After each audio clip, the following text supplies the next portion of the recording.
Hi, Z. Hi, Koto. Tell us about your first encounter with Kyōsai. Oh, good question. Um, I had a few prints by him just when I started. I started to specialize in Meiji prints. 'Cause I'm, of course, primarily a print dealer.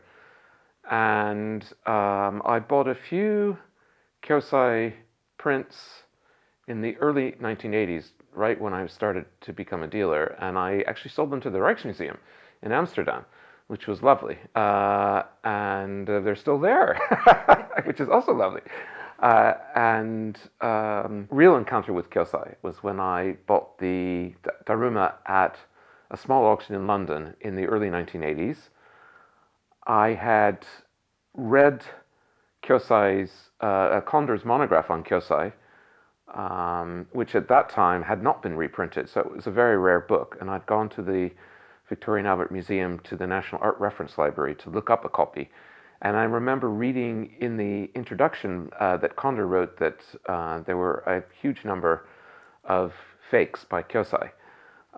So I realized I should be very careful. I'd never seen a Kyōsai painting before, fake or genuine. And I was at this small auction in London, and I saw a painting that was rolled up. I unrolled it, and there was a fantastic painting, Daruma, great, strong subject, and someone had written on paper Kyōsai. So I was struck by how powerful the painting was, but of course I knew that I had to be careful, and I had a day or two before the auction, and the estimate was 30 to 50 pounds. I had almost no money. I was living in a cheap bedsit in Bayswater. So I rushed to the art reference library at the V&A to do my research, to do my homework, and was looking through the Condor book, and I spotted the very same painting, which was just fantastic. So I knew that I would have a lot of competition because people would realize how great the painting was, but most people would not necessarily have gone to the effort to have checked out the reference book, and it was very rare. So I was prepared to go very, very high, and to my absolute delight, I bought it for 55 pounds at the auction. It was my first major discovery, and I was just so happy. And I unrolled the scroll when I got back to my little bed-sitting room in Bayswater, and it just filled the room with so much power, and it was just so fantastic to have it. So I thought, okay, this is going to be maybe the basis for a catalog, or I can learn from it. It didn't cost me a lot. I can afford to keep it for a while. And then almost at the same time, maybe a few months later, I had a wonderful client who loved animal subjects. And I sold him, I had bought the small elephant and tanuki, which is also in the exhibition. He rang and he saw it, he loved it, and maybe I made a quick 80-pound profit, which was fine at the time. And I actually woke up in the middle of the night in absolute, with my heart pounding, and I said to myself, what have I done? Why have I sold this absolutely wonderful thing? I mean, when I first started as a dealer, I never really thought about collecting. It was just absolutely wonderful to have art around me. And I learned from the art, and I sold it, and then I bought more art, and that was enough of a luxury. But suddenly I realized that this was absolutely my taste. There's something so wonderful and endearing and sensitive about the relationship between the elephant and the tanuki, the composition, the perfect ink technique, spontaneous and yet carefully controlled. Absolute wonderful, perfect little painting. So after about 3 years of pleading, maybe it was 2, it seemed like 3 years or longer, every time I saw this collector friend, I reminded him of this drawing, and I pleaded with him, and eventually he, after trading it for something that was much more valuable to him and financially more valuable, he traded it back. And both the Daruma and the elephant painting have been absolutely at the core of my collection. And most important, I wasn't competing with my clients. You don't really want to buy from an art dealer who's seriously collecting in the same field, because my duty is to serve my clients and not to keep the best things for myself. But by limiting myself to one artist who wasn't avidly sought after, I managed to avoid that delicate problem. And then I started to meet fellow Kyōsai geeks, and there was a huge passion for people who had discovered Kyōsai, and perhaps loved him even more initially because he was so underappreciated.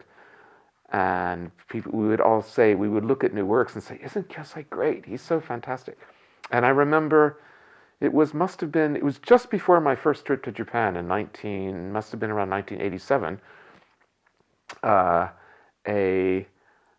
colleague in Japan said there are a couple of Kyōsai scholars who are doing a survey of all the works of art by Kyōsai in Western collections, and they'll be coming to London. Would you have time to meet with them?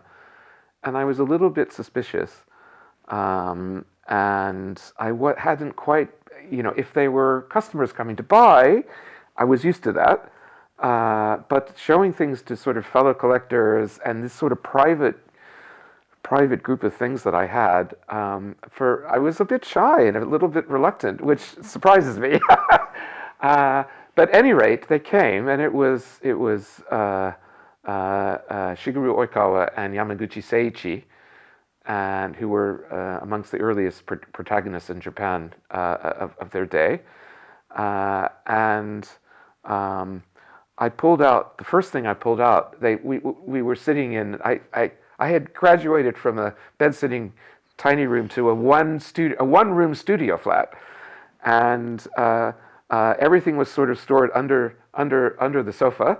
So I pulled out first the Daruma from Condor, and of course they knew it from the book, and they were so happy, and they were so enthusiastic. And I remember I pulled the painting out, and Oikawa Sensei immediately got up and gave me a present. Very Japanese. He gave me like a printed towel with a painting by Kyōsai that the Kyōsai Museum had published or produced.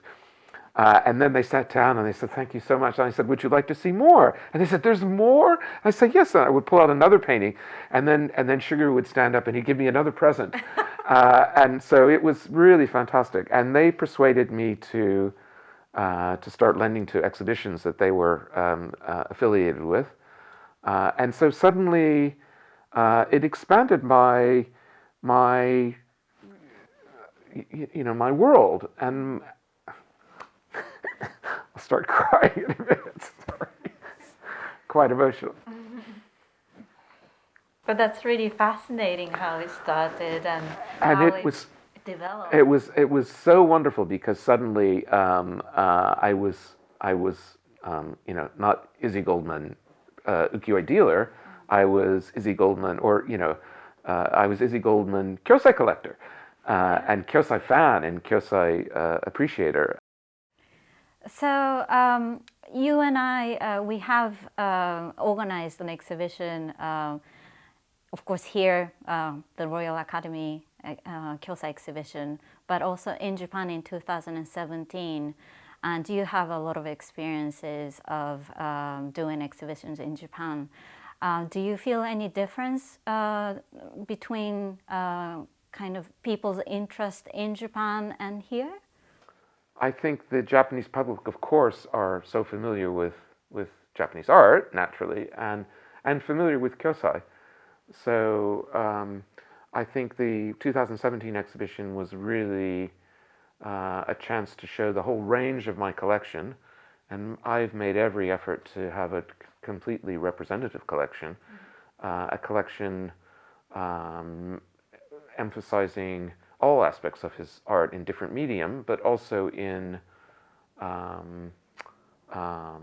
different styles of painting. So not only highly finished works, but wonderful drunk paintings and wonderful preparatory drawing. And what the last few years, most of the Kyōsai exhibitions tend to have the same highly finished works of art, important masterpieces in them. And I think the 2017 exhibition was a real chance to show the range of my collection and the range of Kyōsai's works. So I think maybe at least a third had never been published before, never been exhibited before. This is very much a themed exhibition around spontaneous painting, collaborative paintings. It also shows important, obvious masterpieces by the artist and some very well-known works of art. But it also, again, there are at least a quarter have never been published.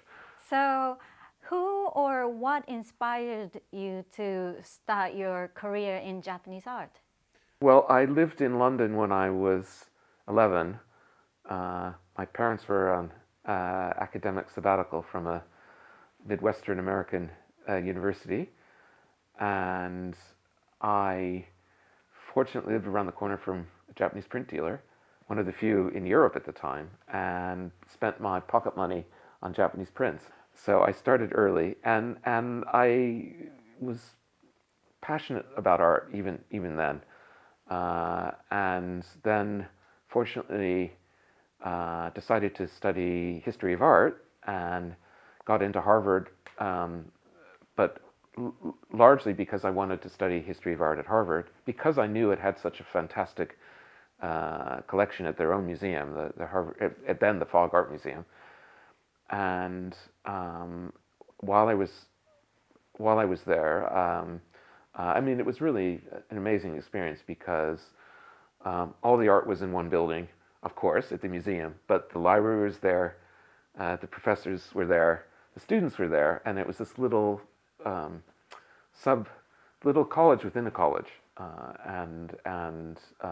I started to take Japanese. Even as a first-year student, I took a seminar with John Rosenfield, who was kind of the doyen of American art historians, and who was the teacher and mentor to Nicole Rumanière, to Tim Clark, to Tim Screech, this wonderful sort of London Japanese art community. And he encouraged me greatly. And then I ran into, at a lecture, I ran into Roger Keyes almost by accident. And he was so inspiring and so exciting. And I did something I've never done before at that time. I hardly do it now, but I went up to him after the lecture and just said, I've never heard anyone talk about Japanese art, Japanese prints, in such an exciting and enthralling way. I was enthralled. And he looked at me and said, "What's your name?" Didn't want to talk about himself, was just immediately keenly interested in me.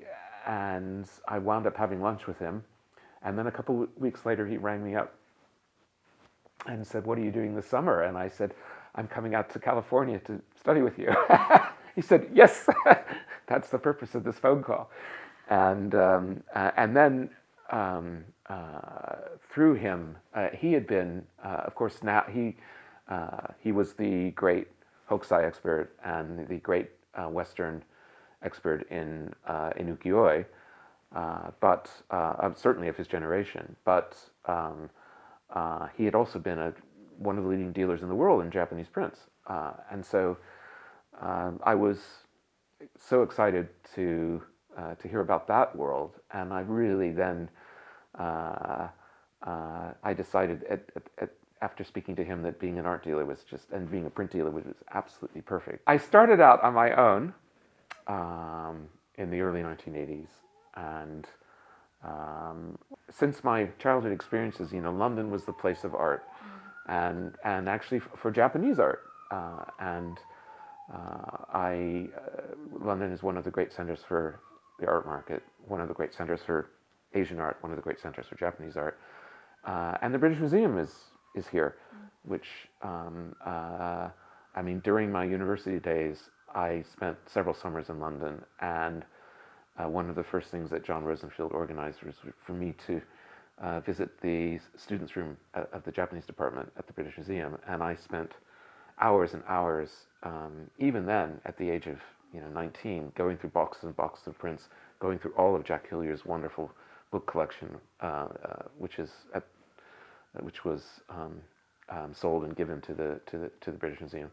Can you tell us a little bit about your future plans around Kyōsai? Thank you for asking about my future plans for Kyōsai. I really hope that this exhibition will introduce a new audience to one of the greatest and most exciting artists I've ever encountered. When I first started, I